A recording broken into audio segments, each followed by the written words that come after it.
Bismillahirrahmanirrahim. Assalamualaikum warahmatullahi wabarakatuh. Saya Rahmat dengan NIM 90 211 9082. Di sini saya akan menjelaskan penghitungan pendapatan nasional. Yaitu A. Pengertian pendapatan nasional. B. Tujuan dan manfaat mempelajari pendapatan nasional. C. Konsep pendapatan nasional. D. Metode perhitungan pendapatan nasional. Sebelum saya mendalami video ini, saya akan menjelaskan apa itu pendapatan nasional. Yakni, pendapatan nasional adalah merupakan jumlah seluruh pendapatan yang diterima oleh masyarakat dalam suatu negara selama 1 tahun. Tujuan dan manfaat mempelajari pendapatan nasional. Tujuan 1. Mengetahui kemampuan pemerataan perekonomian masyarakat dan negara. 2. Memperoleh taksiran yang baik tentang nilai barang dan jasa dalam suatu tahun. 3. Membantu pemerintah dalam perencanaan dan pelaksanaan program pembangunan. 4. Mengkaji dan pengendalian faktor-faktor yang mempengaruhi perekonomian negara. Adapun manfaat 1. Pengetahuan struktur perekonomian negara. 2. Pengetahuan pertumbuhan perekonomian negara dengan cara membandingkan pendapatan nasional dari waktu ke waktu. 3. Dapat membandingkan perekonomian antar daerah. 4. Dapat dijadikan dasar perbandingan dengan perekonomian negara lain.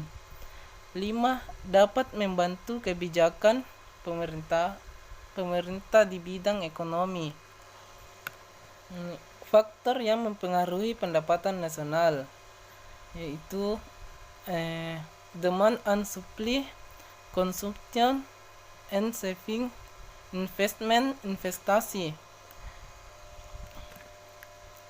Adapun hubungan antara pendapatan nasional dan pribadi. Pendapatan nasional dikurangi, keuntungan perusahaan tidak dibagi.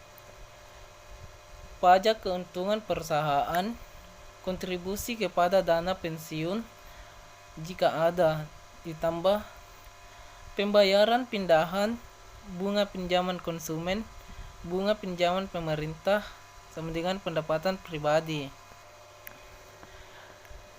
Pendekatan produk yang dimaksudkan yaitu penghitungan produk secara neto,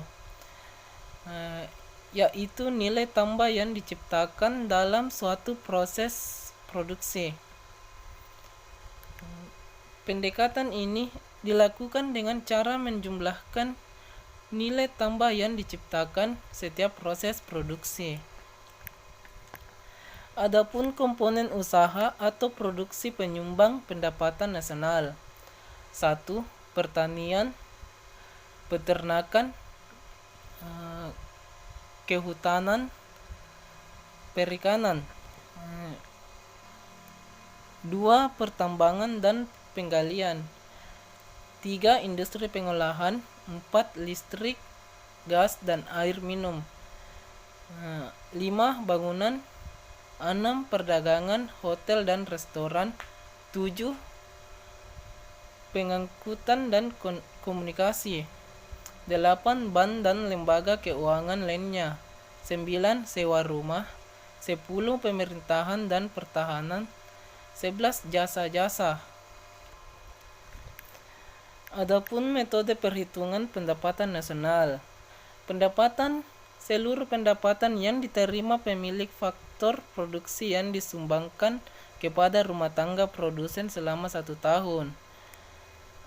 Yaitu rumusnya pendapatan tambah upah tambah sewa tambah bunga tambah laba. Istilah-istilah transfer perusahaan meliputi semua pengeluaran perusahaan kepada sektor swasta di mana perusahaan tidak memperoleh balas jasa. Pajak tidak langsung apabila oleh pembayar beban pajak dapat dialihkan kepada pihak lain.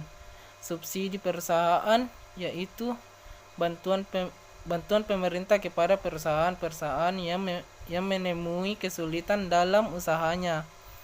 Namun dari kepentingannya, perusahaan tersebut masih perlu untuk diperhatikan.